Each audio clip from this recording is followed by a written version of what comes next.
اعوذ باللہ من الشیطان الرجیم بسم اللہ الرحمن الرحیم۔ سورۃ الانفال آیت نمبر 5۔ کما جس طرح،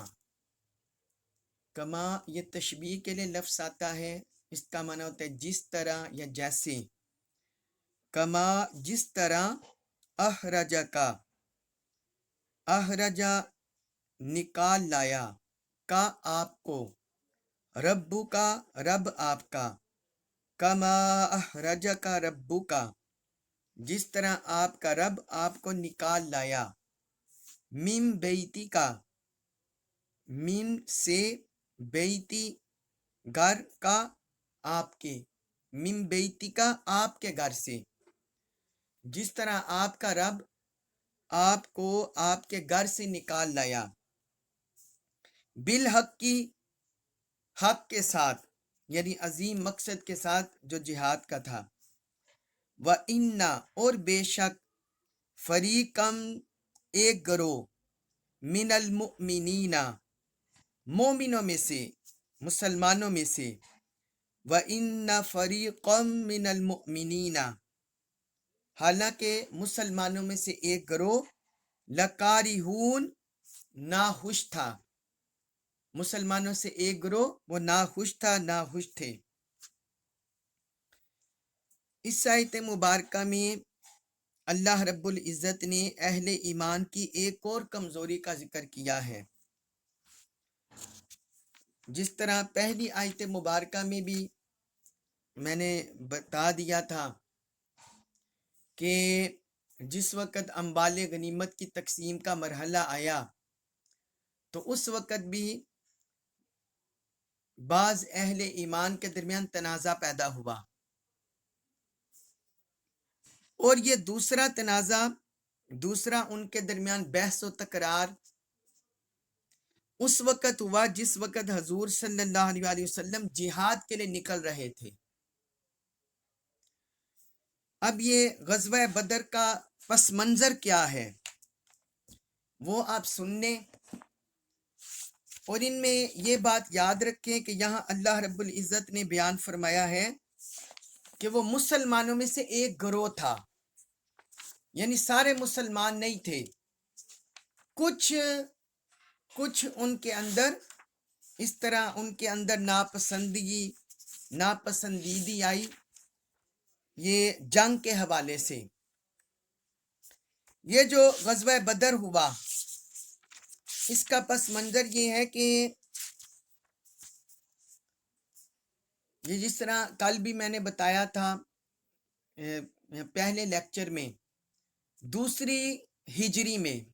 سن 2 ہجری میں ماہ رمضان المبارک میں غزوہ بدر ہوا۔ اس سے پہلے جو رجب کا مہینہ آیا اس میں ایک کافر مارا گیا تھا، عمر بن الحضرمی،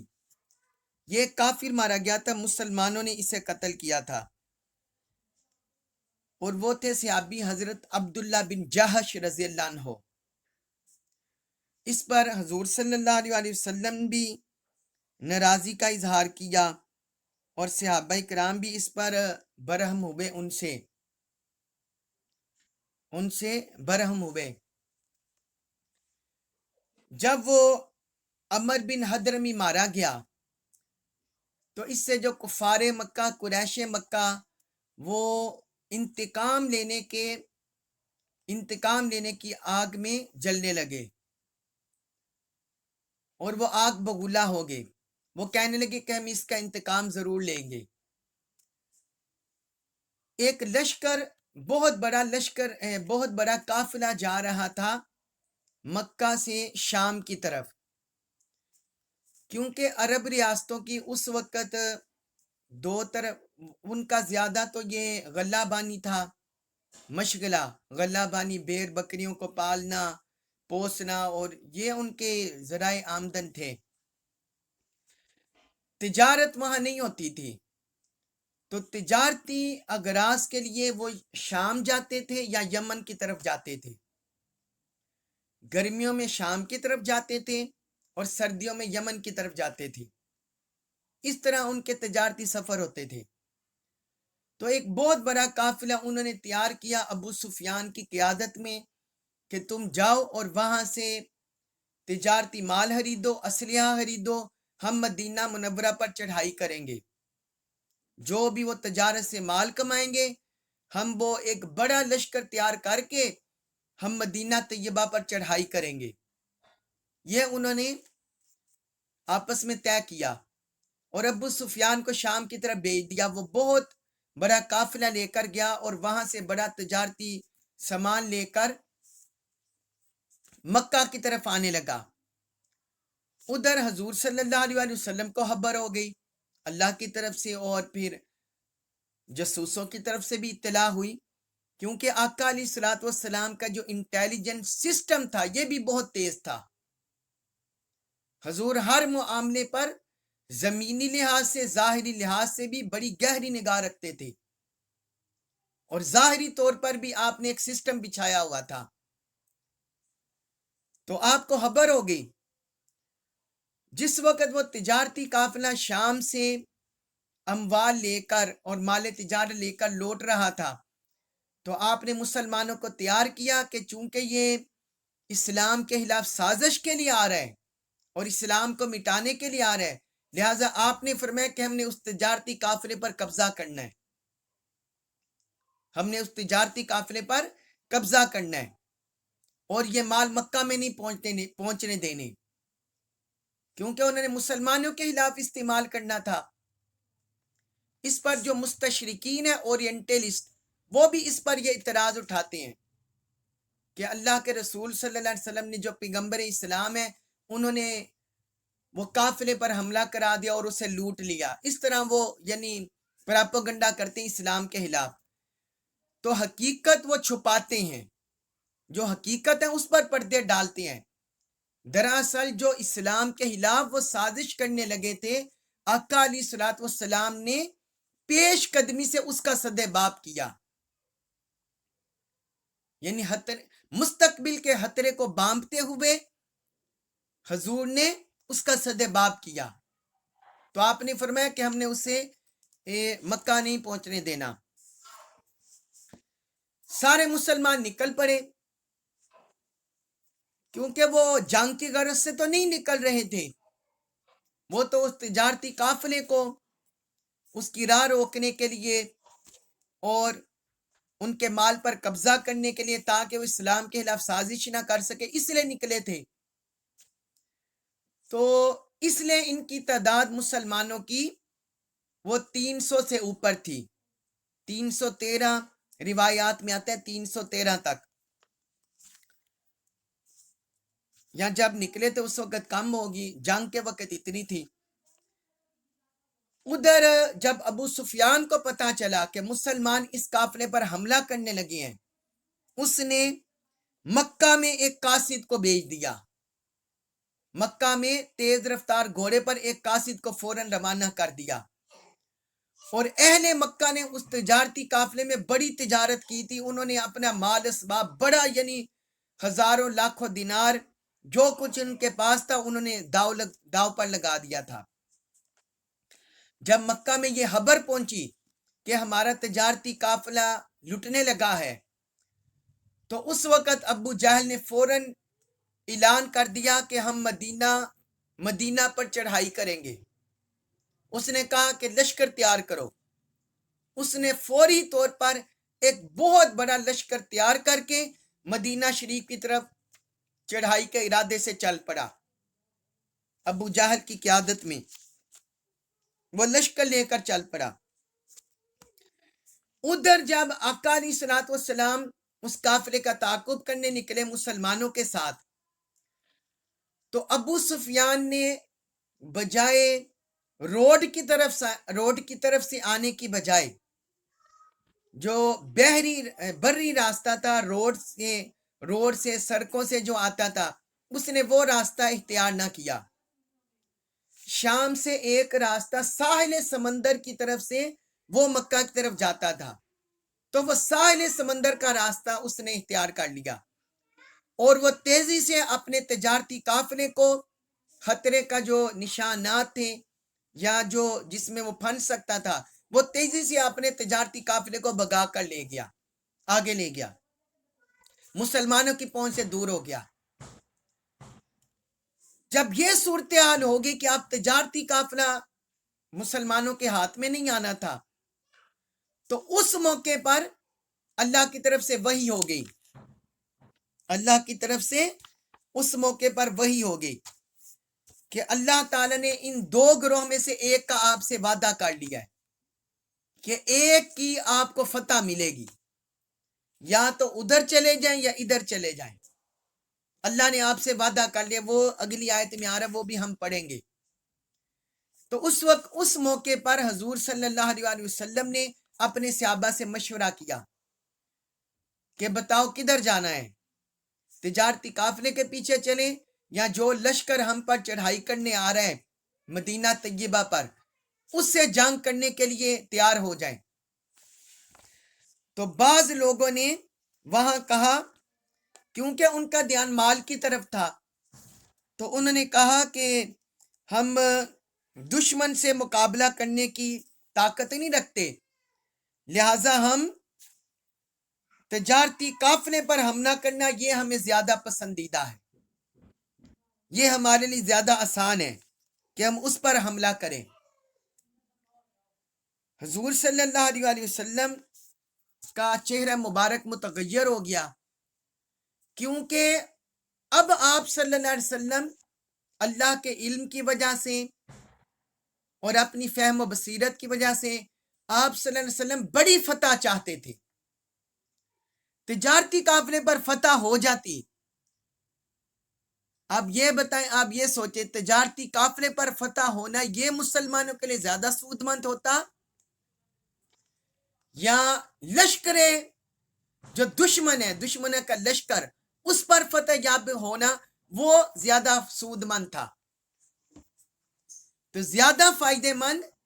لشکر جو دشمنوں کا لشکر تھا اس پر فتح یابی، اس نے مسلمانوں کے لیے راہیں کھول دینی تھی، اس لیے آپ صلی اللہ علیہ وسلم کا چہرہ مبارک متغیر ہوا۔ پہلے جس وقت آپ مدینہ شریف سے نکلے تھے اس وقت ایک ہی آپشن تھی، صرف تجارتی قافلے کا راستہ روکنا۔ اس وقت تو دشمن نہیں نکلے تھے، لہٰذا آپ نے وہ آپشن اختیار کی کیونکہ ایک آپشن سامنے تھی۔ لیکن جب دونوں آپشن سامنے آ گئی، ادھر دشمن آ رہا تھا اور ادھر تجارتی قافلہ تھا، اگر تجارتی قافلے کی طرف جاتے ہیں تو مدینہ طیبہ پیچھے تاحت و تراج ہو جانا تھا، اسلامک سٹیٹ جو پہلی بنی تھی وہ خطرے میں پڑ جانی تھی، اور اسلام کے آگے پھلنے پھولنے کی راہ مسدود ہو جانی تھی۔ لہٰذا اس لیے آپ صلی اللہ علیہ وسلم نے ناراضی کا اظہار کیا۔ پھر آپ نے دوبارہ پوچھا تجارتی قافلہ تو سمندر کے ساحل سمندر کے راستے سے ہماری پہنچ سے دور جا چکا ہے، تو اب بتاؤ کیا کریں، اور ابو جہل ہمارے سر پر پہنچ چکا ہے۔ تو وہ جو جن لوگوں کا ادھر دھیان تھا مال کی طرف، انہوں نے پھر عرض کیا، یا رسول اللہ قافلے کا پیچھا کریں، دشمنوں کو چھوڑ دیں۔ تو اس پر حضور صلی اللہ علیہ وسلم جلال میں آگے، آپ جلال میں آگے۔ تو پھر سیدنا ابو بکر صدیق رضی اللہ عنہ نے آقا کی بارگاہ میں عرض کیا، عاجزانہ پیشکش کی۔ پھر حضرت عمر فاروق رضی اللہ عنہ نے بھی پیشکش کی عاجزانہ کہ یا رسول اللہ ہم حاضر ہیں۔ حضور خاموش رہے۔ پھر حضرت سعد بن عبادہ رضی اللہ عنہ انصار صحابہ میں سے کھڑے ہوئے، انہوں نے عرض کیا، یا رسول اللہ آپ وہی کام کیجئے جس کا آپ کو اللہ نے حکم دیا ہے، اور آپ جو بھی ارادہ کریں گے ہم آپ کے ساتھ ہیں۔ اگر آپ اللہ کی قسم، اگر آپ عدن کی طرف روانہ ہوئے تو انصار میں سے کوئی شخص آپ کا ساتھ نہ چھوڑے گا۔ یہ امام بہقی نے دلائل النبوہ میں یہ واقعہ روایت کیا ہے، جلد 3 صفحہ 28 سے لے کر 34 تک۔ اور یہ جو حضرت سعد بن عبادہ رضی اللہ عنہ نے جملے بولے یہ صحیح مسلم میں بھی ہے، اس میں ان کے الفاظ ہیں، انہوں نے کہا، یا رسول اللہ اس ذات کی قسم جس کے قبضہ قدرت میں میری جان ہے، اگر آپ ہمیں سمندر میں گھوڑے دوڑانے کا حکم دیں گے تو ہم سمندر میں گھوڑے دوڑا دیں گے، ہم سمندر بھی نہیں دیکھیں گے، ہم سمندر میں کود جائیں گے۔ اور اگر آپ ہمیں برق الغماد تک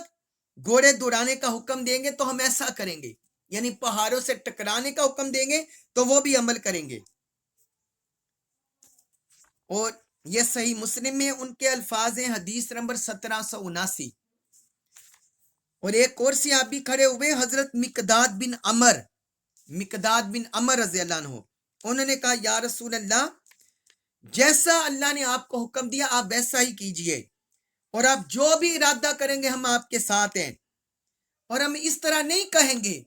جس طرح بنی اسرائیل نے حضرت موسیٰ علیہ السلام سے کہا تھا جب ان پر وہ اللہ نے قتال فرض کر دیا، لازم کر دیا، انہوں نے کہا کہ اے موسیٰ تم اور تمہارا خدا جا کر لڑے، ہم تو یہی بیٹھے ہیں۔ وہ کہتے ہیں ہم اس طرح نہیں کہیں گے، وہ کہتے ہیں کہ یا رسول اللہ، ہم آپ سے یہ عرض کریں گے کہ آپ اور آپ کا رب جنگ کریں، ہم آپ کے ساتھ اس وقت تک جنگ کرتے رہیں گے جب تک ہماری آنکھوں کی پلکیں جھپکتی رہیں گی، یعنی وہ کہتے ہیں کہ جب تک ہمارے اندر جان ہے ہم جنگ کرتے رہیں گے۔ حضرت مقداد بن عمر رضی اللہ عنہ نے اپنی جان نثاری آقا کی بارگاہ میں پیش کی۔ پھر رسول اللہ صلی اللہ علیہ وسلم مسکرائے اور آپ نے فرمایا اللہ کی برکت سے روانہ ہو، بے شک میں قوم کفار کے گرنے کی جگہوں کو دیکھ رہا ہوں، وہ ادھر ادھر گریں گے، فرمایا میں دیکھ رہا ہوں۔ یہ بھی امام بہقی نے دلائل النبوہ میں ان کا یہ قول درج کیا ہے۔ تو اس واقعہ کی طرف اس آیت مبارکہ میں اشارہ ہے، اور وہ جو وعدہ اللہ نے کیا کہ دو میں سے ایک، وہ بھی اگلی آیت میں ذکر ہو رہا ہے۔ یہ جو انہوں نے کچھ صحابہ نے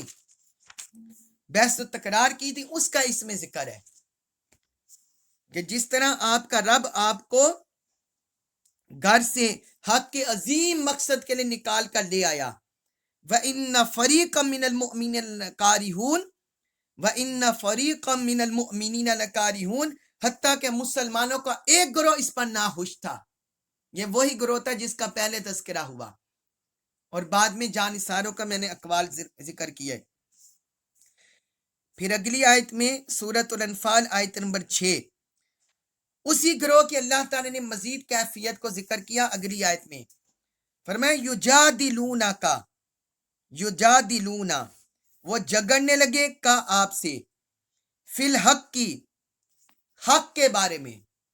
امر حق کے بارے میں، یعنی جو اللہ نے آپ کو بشارت دی تھی اس بارے میں، بعد ما اس کے تبینہ جو ظاہر ہو گیا،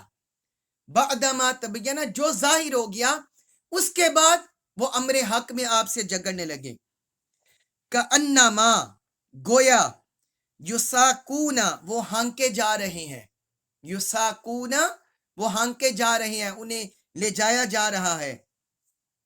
الی الموتی، الی طرف الموتی، موت کے، کہ انہیں موت کی طرف ہانکا جا رہا ہے، وہم، اور وہ ینظرون، دیکھ رہے ہیں، اور وہ اپنی آنکھوں سے موت دیکھ رہے ہیں۔ اب یہ اللہ تعالی نے ان کی مزید کیفیت کو ذکر کیا، جس طرح کل بھی میں نے عرض کیا کہ اسباب اختیار کرنے ہیں، اسباب کی طرح نظر نہیں رکھنی،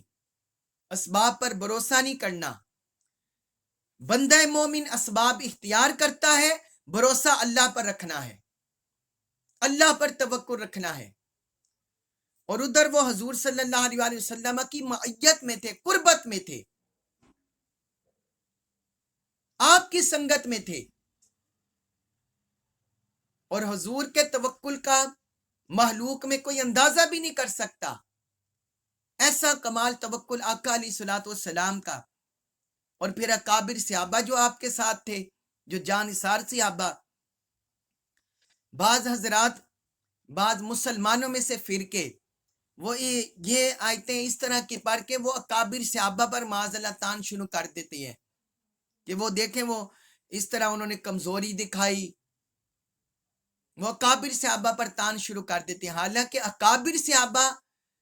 جو مکہ مکرمہ میں مسلمان ہوئے اور جو مدینہ طیبہ میں حضور کے جانثار اکابر انصار صحابہ بنے وہ کبھی بھی پیچھے نہیں ہٹے. قدم ان کے متزلزل ہوتے جو نئے نئے مسلمان ہوتے یا جن کے دلوں میں ایمان کمزور ہوتا، کیونکہ انسانی فطرت ہے، وہ حضور کی صحبت انہیں تھوڑی ملی ہوتی لہٰذا وہ گھبرا جاتے. تو اللہ رب العزت نے ایسے طبقے کی یہاں کیفیت ذکر کیا ہے، اور جو مسلمانوں میں سے طبقات اکابر صحابہ پر تان کرتے ہیں وہ سراسر باطل ہے، سراسر باطل ہے، اس کا حقیقت سے کوئی تعلق نہیں ہے. تو فرمایا یہاں اس طبقے کا ذکر کیا جو کمزور تھے. یجادلونک فی الحق بعدما تبین، کہ جب بشارت آپ پر واضح ہو گئی، حضرت جبرائیل علیہ السلام نے بشارت بھی دے دی کہ ان دو میں سے ایک گروہ کا اللہ نے آپ سے وعدہ کر لیا ہے کہ وہ آپ کو فتح دے گا. فرمایا اس کے باوجود وہ آپ سے جھگڑنے لگے، یعنی اطاعت رسول، محبت رسول، ادب رسول انہوں نے پس پش ڈال دیا. اور آگے فرمایا کأنما یساقون الی الموت وهم ینظرون، یہ ان کے جھگڑنے کی تنازع کی وجہ کیا تھی کہ وہ سمجھ رہے تھے، اپنے آپ کو خیال کر رہے تھے، دیکھ رہے تھے کہ ہم جو دشمنوں سے ٹکرانے جا رہے ہیں یہ دراصل ہم موت کی طرف جا رہے ہیں، کیونکہ مسلمان 313 تھے اور وہ 1000 تھے. مسلمانوں کے پاس سواریاں بھی کم تھی، پیدل تھے، 2 گھوڑے تھے ان کے پاس، وہ ساز و سامان سے لیس تھے. مسلمانوں کے پاس ہتھیار بھی کم تھے، جنگی ہتھیار، تلواریں، نیزے، یہ، اور ان کے پاس ہر چیز وافر تھی. تو یہ جو تعداد کے لحاظ سے کم تھے، اسباب کے لحاظ سے کم تھے، اس طرف خیال کرتے ہوئے وہ یہ سمجھنے لگے گویا ہم موت کی طرف جا رہے ہیں، ہمیں موت کی طرف دھکیلا جا رہا ہے. اللہ پر بھروسہ ان کا کمزور ہو گیا، اللہ پر بھروسہ کمزور ہوا. اللہ تبارک و تعالی ہمیں دین کا کامل فہم نصیب فرمائے، قرآن جیت کا کامل فہم نصیب فرمائے، اور ہمیں اس پر عمل پیرا ہونے کی توفیق عطا فرمائے. وما علیہ الا البلاغ المبین.